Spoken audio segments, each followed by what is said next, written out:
Think you're seeing double? Joe Rothwell is, as he scores his second goal in as many games as Rovers secure their second win in a row against Nottingham Forest. We'll talk about that and more after the match. Hey, that's my line.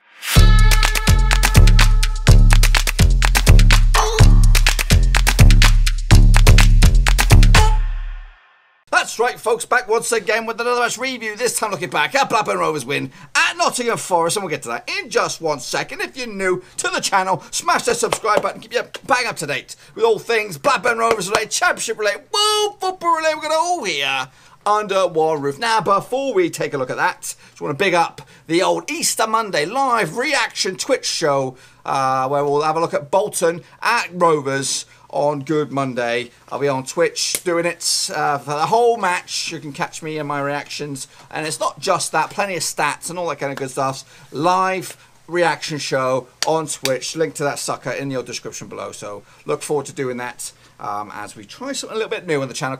It's a beta. It's a beta show, and hopefully if it does well, we'll be back to do it all of this. Anyway, let's jump into the thick of things to take a look at the match in a bit more detail. It did take place in the old City ground, and Rovers, once again, we've had a really good recent record against Nottingham Forest at their gaff, and Rovers come out 2-1 winners in the end. And my glasses is prohibiting me from seeing how many was in attendance. 27,786 folks were in attendance to see that match as Rovers came out on top, 2-1 winners with goals thanks to big bad boy Joe Rothwell get his second goal in as many games, and big bad boy DG up top. Danny Graham scores 150th career goal as a footballer. I actually thought it was his 150th goal for Rovers because he scored that many. The consolation for Nottingham Forest was that Elliot Bennett, big fat OG. I thought it was Yates who got the final touch. That made it a little bit interesting, a little bit hairy for Rovers, but ultimately we held on tight for a massive win, back-to-back wins, folks. And this ain't no small fry opposition. Derby and Forest, both teams that could have been, and possibly still, some could still be in the old mix at the end of the season. So Rovers doing themselves no harm there as the season is dwindling to there. We are now mathematically safe.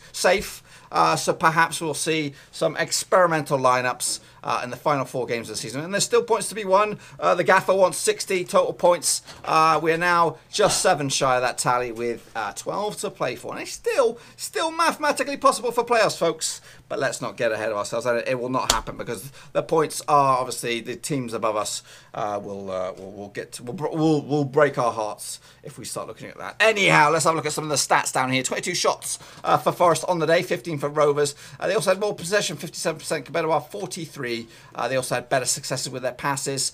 We dribbled the same amount of time, 7 a piece. And we also won the aerial battles, 25 to their 22. And we also won the more tackles on the ground, 20 to their 14. And we also had 5 corners to their 3. And a big shout out to the centre backs once again. Did a tremendous job without the skipper. Quick look at the lineups here.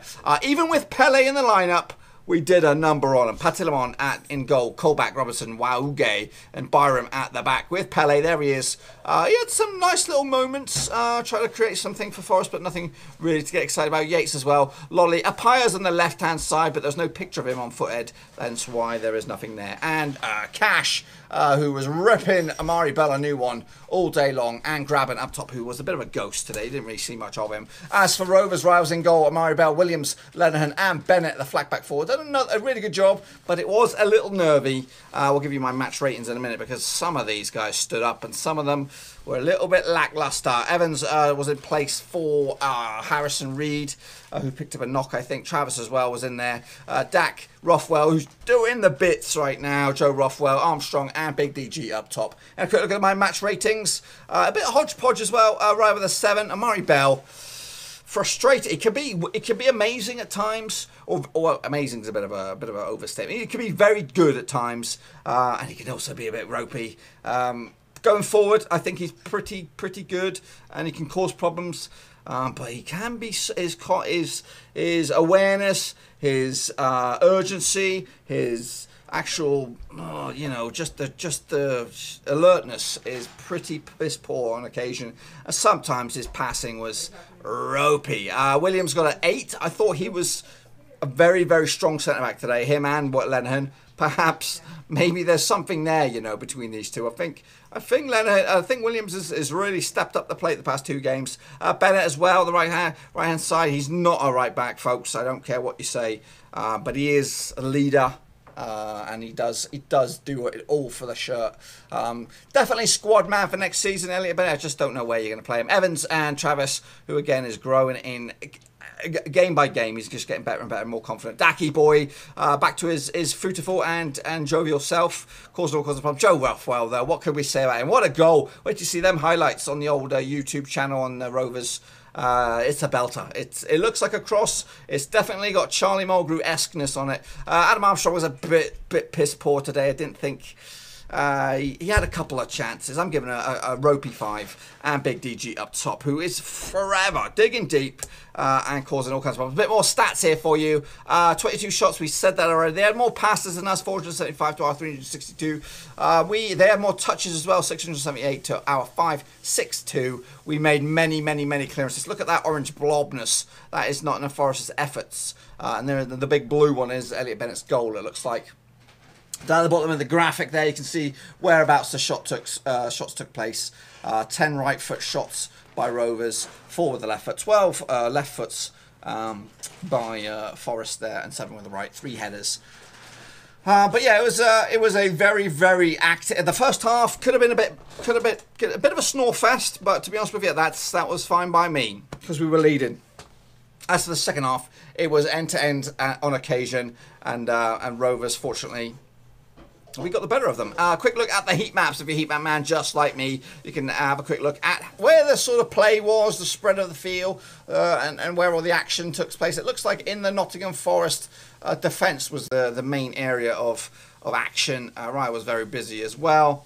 And down that right-hand side, which is our left, that's where Cash, Lolley, and Co had a field day with Amari Bell today. So job done. Rovers put the 3 points in the bag, as Mowbray would say, and on we go next to take on QPR at Loftus Road on Easter Friday, Good Friday, this coming weekend. And again, I want to tipping out a big shout out that they're going to be doing an Easter Monday, Good Monday show live on Twitch, where I'll be watching Bolton, and you can catch me watching Bolton. And I'll tell you now, the reactions can be explosive. Now you heard a little bit what I had to say about the match. What did the gaff have to say? Here he is with his thoughts and opinions about the result. Yeah, I think obviously a tough game. They've got a great atmosphere when you come to the stadium, big expectation, and obviously Martin and Roy drive this team really hard, and so we knew it was going to be a tough game. We left. Everybody's happy in the dressing room. We've won a football match. We got 3 points, and yet we felt we could have been better manager of the game. When you get 2-0 up, practically give them a goal straight away. Could have made it edgy, and did really. We were hanging on at the end, and that should never have been the case. Obviously, Bradley went through one-on-one. Keeper made a good save. Joe Rothwell went through one-on-one. Keeper made a good save. It could have been finished, but yeah, we check the points. And we'll move on to next week. We have to just finish the season as strong as we can. We obviously had 2 months there where, if we'd been accruing 1.5 points all season up to like 30 odd games, and if we'd have carried in that vein, we'd have been close to 70 points now and probably in the playoff places. And yet, probably with our central defence disintegrating in front of us, really, with Lenihan's injury for 8 weeks.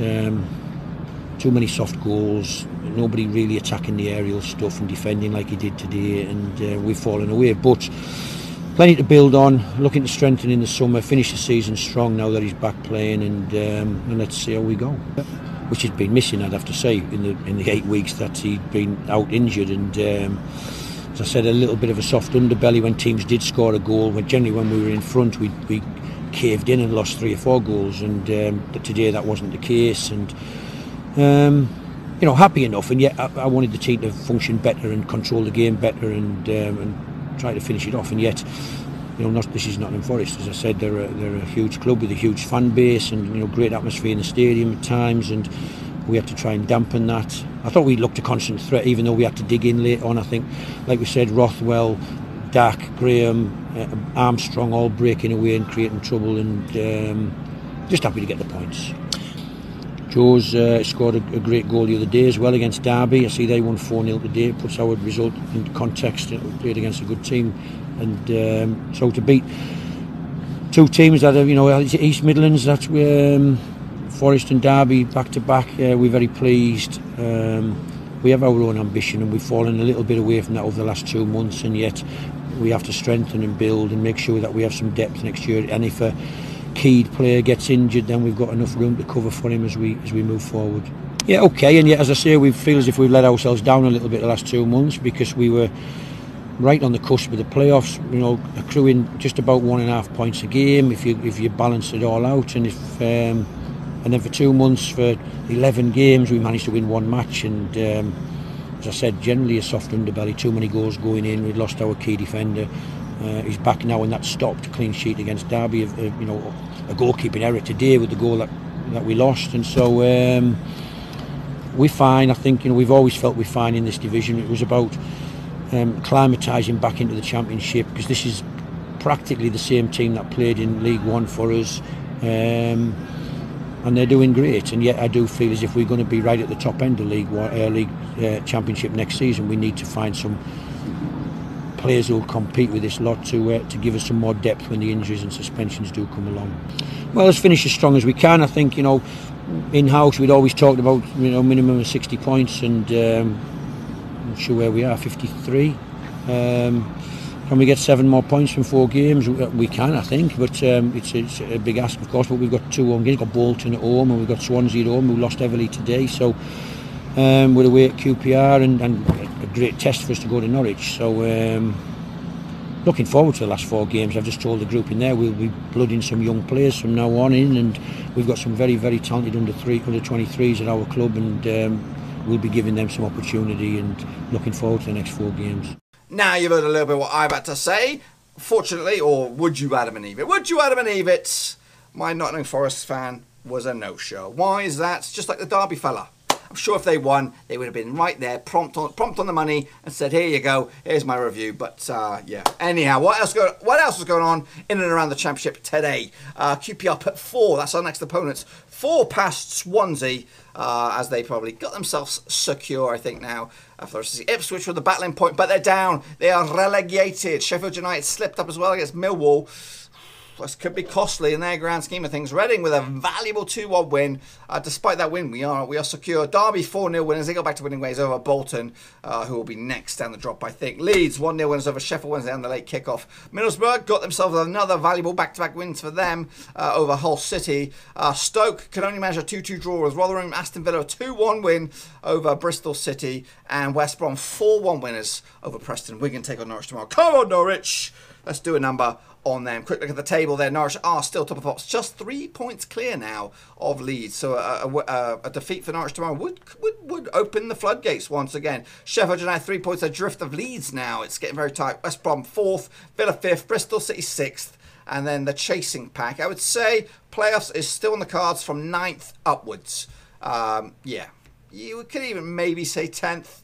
But anything beyond that, you're grasping at straws. Rotherham are the unluckiest team in football as of the moment. They're 22nd, Bolton are 23rd. Ipswich, like I said, are down. Next up in the next fixtures for the Championship look like this. Bristol City take on Reading at the foot of the table. Millwall take on Brentford, big one there. That's a bit of a derby as well. West Brom take on Hull as the 2 teams duke it out for playoff spots. Preston take on already relegated Ipswich Town, so maybe they'll play with a bit more freedom. Middlesbrough take on Stoke, who have got nothing to play for. Middlesbrough, though, on the flip side, are trying to get themselves up there. Bolton have it.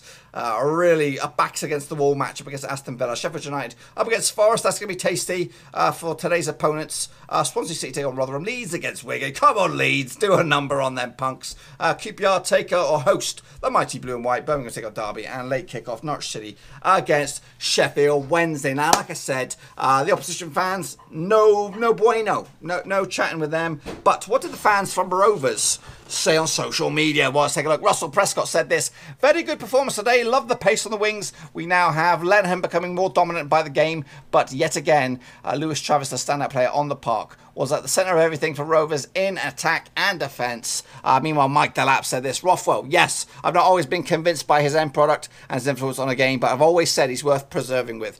Anyone who's that direct, fast, confident and wanting to have an impact should be given every chance. Now we're bearing fruit." Indeed. Meanwhile, Sully says, says this: you guys, you're spoiling us now, just spoiling us. P.S. Rothwell should be the first name on the team sheet every flipping week. Meanwhile, Matt Stilto down the bottom there. Fantastic afternoon for Rovers. Brilliant to see bodies on the line, giving absolutely everything for the shirt. Yes, desperate at times, but determination to get that victory. A win that sees us guaranteed another season in the Championship, which was our objective from the get-go. Linz Lewis said this: for all the amazing individual performances on Tuesday, today was an extremely solid team effort with flashes of brilliance. Loved it, Rovers. As for Matt Hornby, he said, now we're safe. Who cares about the next lot of results? Get some of the under-23s on and give them a good old go. Ranking Costello and co would be nice. BRFCS.com said this: I was convinced the stars would align today for Ben, but it wasn't to be. Rothwell seems to have stolen his script. We still much to do in the summer, but give Bolton a stuffing at Easter and we can be much more optimistic than just 2 short weeks ago.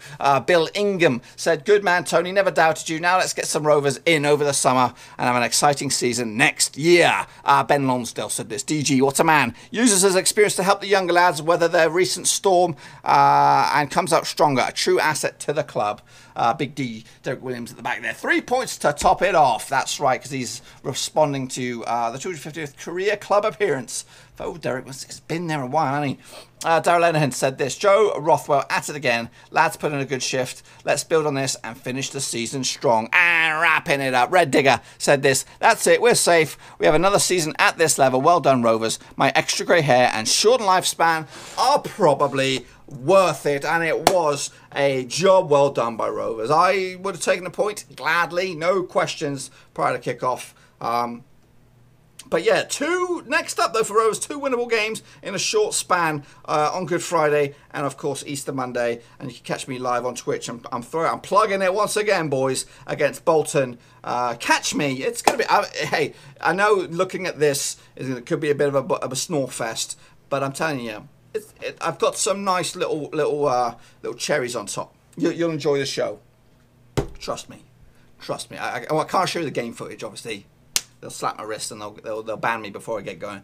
But hey, I'll make it worth your while. You wait. You just drop by Twitch channel Monday, 30 minutes prior to kickoff, and we'll have a good old hoot. But anyway, that's pretty much all I've got for you today. Hopefully you enjoyed the video. If you did, smash the thumbs up. If you're new, smash the subscribe. I'll be back pretty soon, actually, for the build-up for the Loftus Road match against QPR. Probably Monday. Still catch me then. Hopefully we can get some feedback from QPR fans. But what do you think? What do you think of the result? What do you think of Joe Rothwell's goal? Goal of the season contender? Did he mean it? All those questions. You can provide the answers anyway. Until I see you again. Thumbs up, subscribe. Ciao for now. Thanks again for watching. Please like, share, and most importantly, hit the subscribe button to keep you bang up to date with all things Blackburn Rovers related, Championship related, football related. We've got it all covered right under one roof. And while I still have you, please be sure to check out some of the old videos scattered along here. I hope.